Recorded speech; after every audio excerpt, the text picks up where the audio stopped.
예, 오늘 제목은 치얼업 이렇게 제목했습니다. 예, 치어리더가 아니고 치얼업. 예, 격려하시는 하나님에 대한 말씀을 나누고자 합니다. 예, 성경은 어렵습니까? 쉽습니까? 성경 아무래도 어렵다고 생각되죠. 왜냐하면 성경 안에는 역사서라고 역사의 형태, 역사서의 형태로 기록되기도 하고 어떤 논증하는 그런 기록도 있고 또 설교의 형태, 또 문학의 형태 이렇게 나와 있기 때문에 이것이 무엇을 얘기하는지 참 어려울 때가 많습니다. 그런데요, 단순하게 성경을 이야기할 수가 있습니다. 성경을 그냥 이 기준으로 보시면 돼요. 예, 어렵게 보시지 말고 다 성경 무슨 얘기를 하냐면 주어를 바꿔라 하는 거예요. 주어를. 예, 주어를 바꾸면 하나님이 원하시는 메시지가 나와요. 우리 얼마 전에 우리 좀 하다가 말하는데 예, 하나님이 주어에서 주신 것들을 찾는 그런 것들을 했잖아요. 예, 성경을 하나님이 주어로 만들면 돼요. 우리가 주어가 되면 율법이 돼요. 율법이 되고 예, 도덕이 되고 윤리가 되는 것입니다. 그러나 성경은 우리에게 도덕이나 윤리를 얘기한 게 아니라 하나님이 우리에게 주신 것들에 대한 이야기예요. 그런데 사람들은 하나님을 밀어내고 자꾸 사람이 주인이 되고 주관하려고 하는 그런 예, 경향이 있잖아요. 이게 죄성이거든요. 그러니까 성경에서 말하는 죄는 이런 윤리적인 도덕적인 죄가 아니라 하나님을 밀어내고 내가 주관자로 서려고 하는 게 죄인 거예요. 그래서 성경 66권은 전부 다 그 얘기하는 거예요. 야, 하나님이 주인이야. 하나님이 주인 되신 것을 생각하고 말씀을 보면 너희에게 은혜와 기쁨이 충만할 거야 라고 말씀하시는 것이 성경 66권에 어렵지가 않은 거예요. 그러니까 그러므로 우리가 성경을 볼 때 이 성경 말씀의 주어, 우리에게 하시는 그 주어가 무엇인지를 보시면 돼요. 간혹 우리가 설교자들이 설교를 들을 때 저 설교의 주어가 무엇인가를 보세요. 저 설교의 주어가 하나님인지 사람인지 사람의 가능성인지 예? 사람의 어떤 성공인지 이런 것을 구분하시면 돼요. 만약에 그 주어가 하나님이면 복음이지만 그 주어가 사람이면 이건 다른 복음입니다. 다른 복음. 다른 복음이 넘어서 그것은 우상숭배예요. 우상숭배. 심하게 말하면 그렇다는 얘기예요. 그러나 오늘 이 강단에서 선포되는 하나님의 말씀이 주어가 하나님이 아닐 때가 너무 많아요. 그래서 우리는 열심히 하나님을 믿지만 배나 지옥 자식이 된다 하는 사도 바울의 메시지가 정말 두렵게 들리는 거예요. 우리 열심히 하나님 말씀 듣고 또 열심히 하나님 말씀을 선포하는데 배나 지옥 자식을 만든다는 거예요. 얼마나 허망해요. 크리스찬들의 삶이 이래서 되겠습니까? 가장 쉽지만 결코 쉽지 아니한 이 주어를 바꾸는 것. 이것이 우리에게 은혜가 되고 살이 되고 피가 되고 생명이 되는 줄로 믿습니다. 예, 오늘 이 얘기를 왜 하냐면 항상 기뻐하라. 쉬지 말고 기도하라. 범사에 감사하라. 우리에게 이렇게 명령하잖아요. 이 명령이 우리에게 항상 기뻐해야 되는데 기뻐하지 못해서 어떡하지? 막 이런 마음을 주거든요. 그런데 이 주어가 내가 이거 항상 기뻐해야 되는데 내가 항상 기도해야 되는데 기도 못하고 있어. 이게 주어가 사람이라는 거예요. 네? 기도하십시오 라는 메시지가 아닙니다. 이거는 항상 기뻐하십시오. 안 하면 혼납니다. 뭐 이런 메시지가 아니라니까요. 오늘 본문 우리가 잘 알고 있지만 정말 잘 해내고 있지 못해서 스스로 낙심하고 너무나 이상적인 메시지로 보고 있는 그런 성경 구절이죠. 자, 오늘 본문 속에서 하나님의 은혜를 찾아봅시다. 예전에 했었죠. 하나님을 주어로 해서 그리고 하나님이 우리에게 무엇을 주셨는지 그것을 보시면 되는 거예요. 자, 성경 있으시니까 우리 아까 읽었던 16절 항상 기뻐하라. 그래서 하나님이 우리에게 무엇을 주신 거예요? 하나님은 항상 기쁨을 주십니다. 한번 말씀해 보시겠어요? 시작. 하나님은 항상 기쁨을 주십니다. 여러분 어떠세요? 항상 기뻐하라 라는 말이랑 항상 기쁨을 주신다라는 말 했을 때 그 의미가 좀 명확하게 오지 않나요? 하나님은 항상 우리에게 기쁨을 주십니다. 그 다음에 우리 17절 쉬지 말고 기도하라 이 말씀 속에서 하나님은 우리에게 무엇을 주시는 분인가요? 하나님은 기도를 들어주시는 분이십니다. 하나님은 우리의 기도를 들어주십니다. 이렇게 얘기할 수 있겠죠. 근데 쉬지 않고 들어주시겠대요. 여러분 은혜 안 되세요? 네? 하나님은 우리의 기도를 쉬지 않고 듣고 싶으신 거예요. 우리 18절 범사에 감사하라. 이 범사에 감사하라는 하나님 또 여기 볼 때 하나님 우리에게 주신 것을 한번 생각해 보십시오. 범사가 뭐죠? 모든 일이죠. 모든 일에 감사하래요. 모든 일에 어떻게 감사해? 그러니까 율법으로 생각하면 우리는 힘들어요.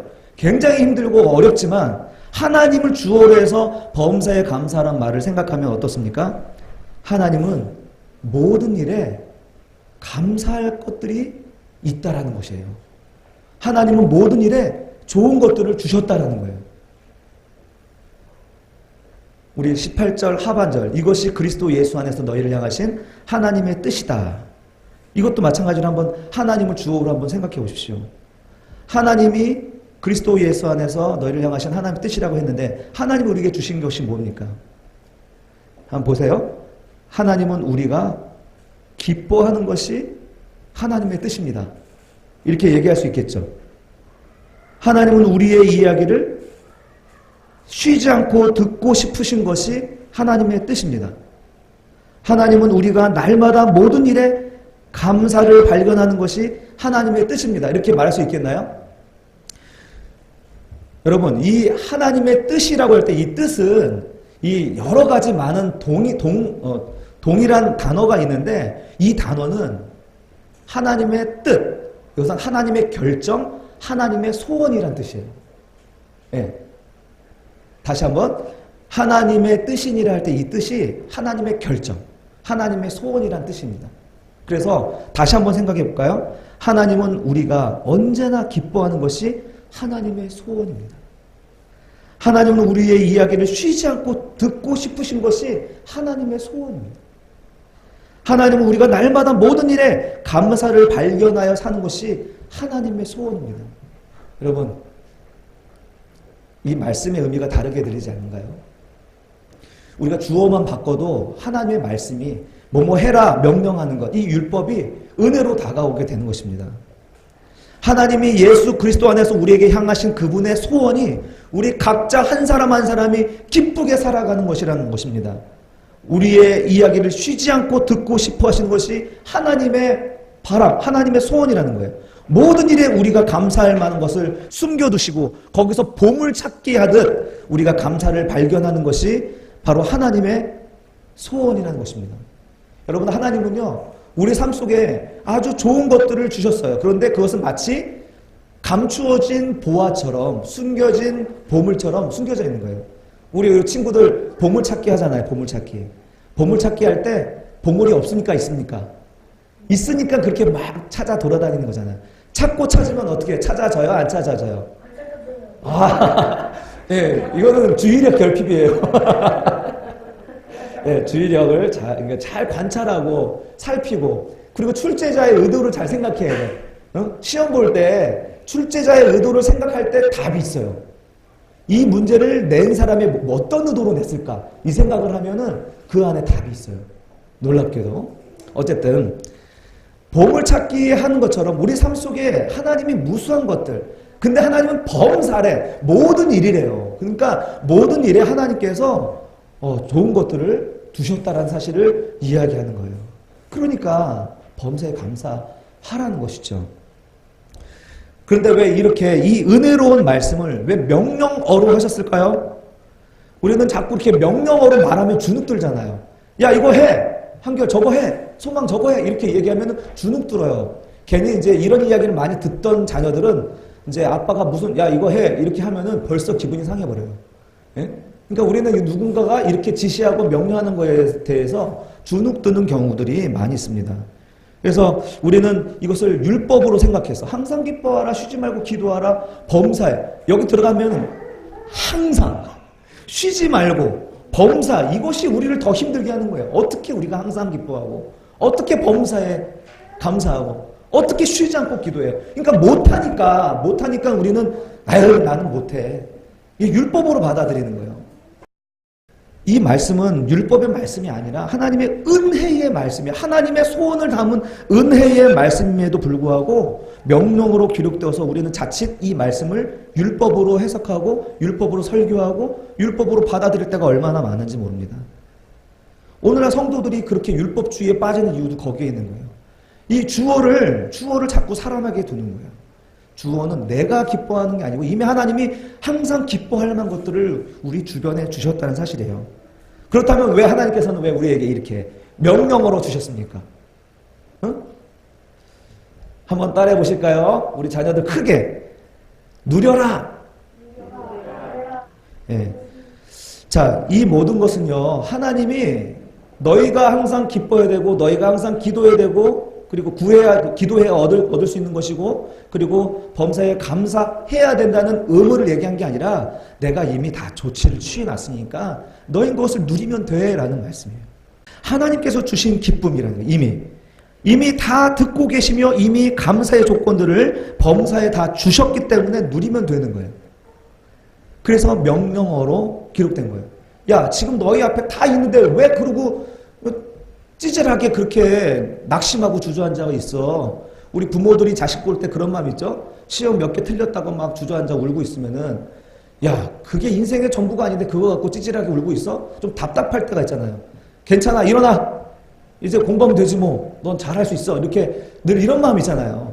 그러니까 이런 마음으로 지금 항상 기뻐하라라고 명령으로 우리에게 주신 것입니다. 전지전능하신 하나님은요, 우리에게 그렇게 말씀하실 수가 있는 거예요.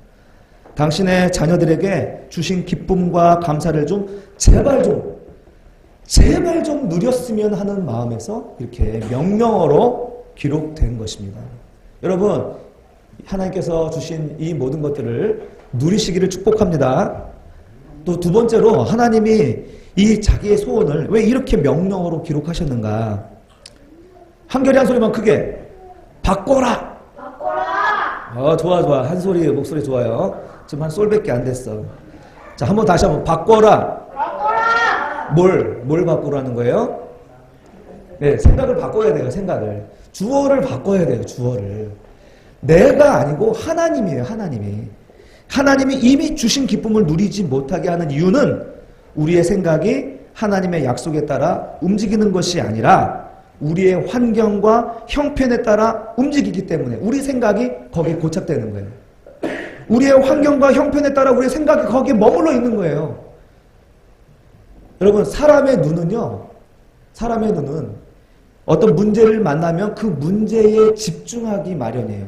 왜 그렇게 하냐면 우리의 생각이 그 환경과 형편에 머물러 있으면 우리의 눈은 점점 그 문제에 집중하게 돼요. 어떡하지 하면서 그 문제를 해결하려고, 그 문제를 분석하려고 문제 속으로 들어가면서 그 문제의 플러스 마이너스 그리고 그 분자식을 막 분해하고 있는 거예요. 그런데 문제는 뭐냐면 그 문제 바깥에 주변을 그 큰 그림을 보지 못하고 문제에 빠져드는 거예요. 그래서 집중하고 집착하고 그 문제에 함몰 되어서 허우적거리는 것이 인생이라는 것입니다. 자기를 주인으로 자기 생각에 머물러 있는 사람들의 삶이라는 거예요. 우리 만화책을 보면은 만화 그림을 그리잖아요. 이렇게 그림 그리면 어떤 공포스러운 거나 힘든 일, 충격적인 상황을 그릴 때 눈을 어떻게 그려요? 눈을 예쁘게 이렇게 해서 동그랗게 딱 그리는 게 아니고 이 커다란 눈에 하얀 동자에 점 하나를 다 이렇게 진하게 찍으면은 굉장히 공포스러운 눈이 만들어지죠. 예? 만화를 많이 보신 우리 기소 형제는 잘 아실 거예요. 그렇죠? 근데 진짜 실제로 사람의 눈은 문제를 만나면 눈만 동공만 좁아지는 게 아니라 우리의 생각도 편협해진다는 거예요. 그래서 넓게 보지 못하는 거예요. 그래서 우리의 생각이 거기에 머물러 있으면 진짜 문제를 해결할 수가 없는 것입니다. 그래서 이 모든 것을 우리에게 주신 하나님이 우리에게 명령어로 말씀하신 것은 좀 생각을 좀 바꾸라는 거예요. 너희 주어를 바꾸면, 너희 주어를 나에서 하나님으로 바꾸면 이것은 모두 다 해결된 문제이고 아무것도 아닌 것이고 무의미한 것인데 거기 너희가 너무 집착하고 거기에 안주하여 울고 있는 것 같다라는 것이죠. 여러분, 우리가 제발 인생에 기뻐할 만한 것들을 찾아 나서면 기쁨을 찾지 못합니다. 100% 세상에 낚이게 되어 있어요. 감사할 만한 일이 올 때까지 우리가 기다리고 앉아있으면 우리는 100% 삶이 불평스러운 불평불만이 가득한 삶을 살게 될 것입니다. 그러나 하나님이 바울의 입을 통해서 하시는 이 명령을 따라서 나의 생각을 바꾸면요, 지금 내 자리에서 기쁨을 발견할 수가 있는 거예요. 내 생각을 바꾸면 지금 내 자리에서 널려있는 하나님의 감사의 조건들이 찾아지게 되는 것입니다. 그리하여서 우리의 주어를 바꾼 삶이 우리의 삶을 매우 풍요롭고 기쁨이 넘치며 감사가 가득한 인생이 되게 하는 것입니다. 믿으십니까? 근데 그게 쉽지가 않아요. 왜냐하면 우리가 육신을 가지고 살아가기 때문에 쉽지가 않은 것입니다. 우리가 살아가는 세상은 영적인 존재가 존재하는 세상입니다. 현상에서 일어나는 것들은 빙상의 일각이죠. 예. 빙산 밑에 숨겨져 있는 어마어마한 빙하는 우리가 정말 그것을 지금 과학은 측량하지만 수십 배 되는 어마어마한 얼음덩어리가 있다는 사실 우리는 알고 있잖아요. 마찬가지로 우리의 삶에서 일어나는 것에 비추어서 우리 영적인 곳에서 일어나는 어마어마한 일들이 지금 우리가 살아가는 세상에서 지금 벌어지고 있습니다. 사탄은 그곳에서 지금도 왕노릇하고 있고 거기서 우리 한 사람 한 사람의 생각을 잡으려고 해요. 그리고 한 사람 한 사람의 마음을 잡으려고 하고요. 그리고 그 사람들의 입을 주관하여서 믿음 없는 소리를 하게 만드는 것이 사탄입니다. 예전에 우리 제자 훈련할 때 이 세 가지 고지를 배운 적이 있습니다. 그게 뭐냐면 여러분 전쟁할 때 고지를 점령한다는 게 굉장히 큰 의미가 있는 거잖아요. 이 고지 하나를 점령하면 적은 병력으로도 사단을 이길 수 있다고 합니다. 그러니까 이 고지를 점령하면 어떻게 보면 그 땅을 수월하게 정복해 갈 수 있는 기회가 되는 거잖아요. 우리 영혼도 마찬가지. 사탄이 우리를 점령하기 위해서 세 가지 고지가 있다는 거예요. 그게 뭐냐면 우리의 마음의 고지, 그리고 우리의 생각의 고지, 그리고 최후의 고지가 어디냐면 바로 우리 입술이라는 거예요. 입술. 네? 이 고지가 마귀에게 점령당하면 우리는 그리스도인으로 부름을 받았지만 세상 사람들처럼 살아가게 되고 마음이 점령당하여서 정말 기뻐하는 삶은커녕 걱정과 염려와 근심, 경쟁으로 인하여서 피곤한 삶을 살 수밖에 없는 것입니다. 그래서 다시 말하면 뭐냐면 우리가 항상 기뻐하고 하나님께 구하면 얻는 삶, 그리고 날마다 감사하는 삶은요, 이게 쉬운 일이 아니라 사실 영적인 전쟁터의 최전방이라고 말할 수 있는 거예요.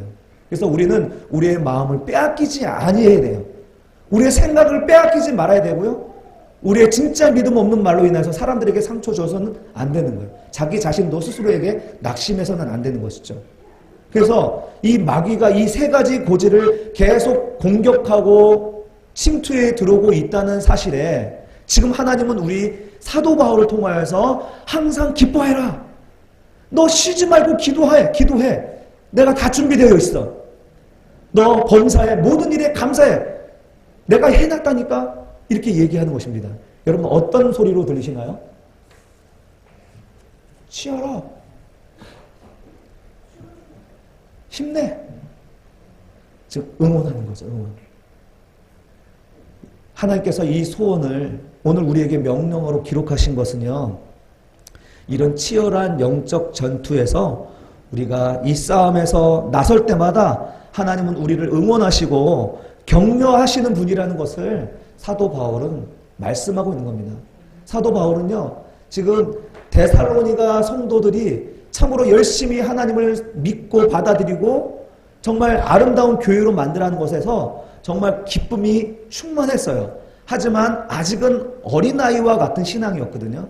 이런 어린아이와 같은 신앙에 이제 다가올 시험과 공격이 무엇인지 분명히 알았습니다. 그러므로 너희가 할 것은 항상 기뻐하라는 거예요. 지금 시험이 다가오는데 항상 기뻐하라는 게 뭐예요? 지금 장차 다가올 영적 전쟁을 바라보면서 지금 하나님의 응원을, 자기에게 주신 하나님의 응원과 격려를 지금 데살로니가 교회에게 하는 것입니다. 힘내라, 힘! 싸워라, 싸워! 여러분 체육대회 경기장에 나가면 응원하는 사람들의 승리를 염원하면서 선수들에게 명령을 이렇게 쏟아내잖아요. 힘내! 힘 안 내면 죽어! 뭐 이게 아니잖아요. 힘내! 싸워야 돼! 대한민국! 이러면서 이제 응원하잖아요. 이런 명령어들이 선수들에게 응원이 된다는 사실 여러분 믿으시죠? 경기장의 팬들이 제발 이겼으면 하는 마음을 담았기 때문에 선수들이 진짜 실제로 정말 응원이 된대요. 축구 선수들이 이런 실제 막 이렇게 붉은 악마들이 막 응원할 때 막 없던 힘들이 막 생기더라는 거예요. 여러분 정말 그 응원이 실제적인 어떤 능력이 나타나는 것은 아니지만 그 응원이 선수들에게 승리를 보장하는 것은 아니지만 그래서 어쩌면 무책임한 응원일 수가 있지만 우리 하나님께서 우리에게 응원하시는 그 응원은 승리가 보장이 되어 있고 이미 승리하신 싸움에 우리가 믿음으로 나아가면 되는 거예요. 누리면 되는 그런 싸움이라는 것입니다. 그래서 하나님은 나는 너희가 그냥 좀 기뻐했으면 좋겠어 정도로 얘기하는 게 아니라 내가 지금 너에게 기쁨을 줬다니까. 너에게 이미 승리가 있다니까. 그러니까 너희는 누려. 생각을 바꿔서 이것을 누리라. 이렇게 얘기하는 것입니다. 사랑하는 성도 여러분, 성도의 영적 전쟁은 이겨놓고 싸우는 싸움인 줄로 믿습니다. 그러므로요, 우리 항상 기뻐하시는 삶이 되시기를 바랍니다. 하나님은 항상 우리에게 기쁨을 주시기 때문입니다. 또한 쉬지 말고 기도하시기 바랍니다. 하나님은 항상 우리의 이야기를 쉬지 않고 계속 듣고 싶어 하시기 때문입니다.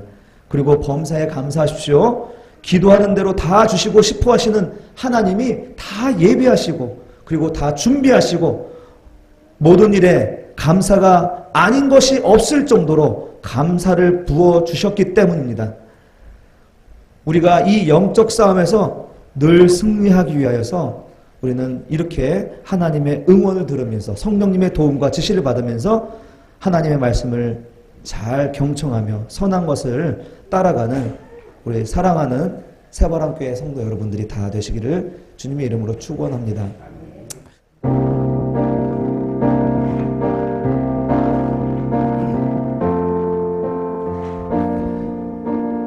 거룩하신 하나님, 거룩하신 하나님, 주께 감사드리세. 날 위해 이 땅에 오신 독생자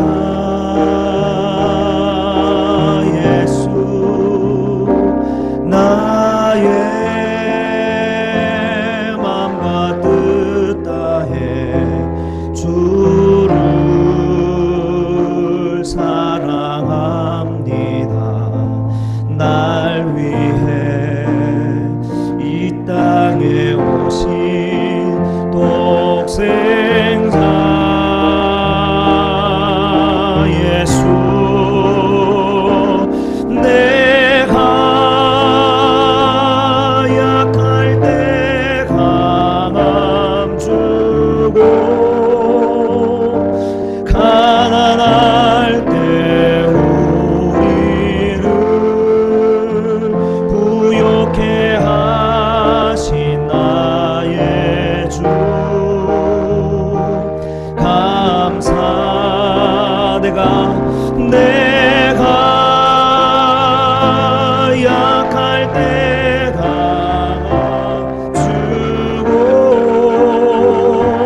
가난할 때 우리를 부욕해 하신 나의 주, 감사. 우리 한 번 더 부를까요? 거룩하신 하나님, 주께 감사드리세.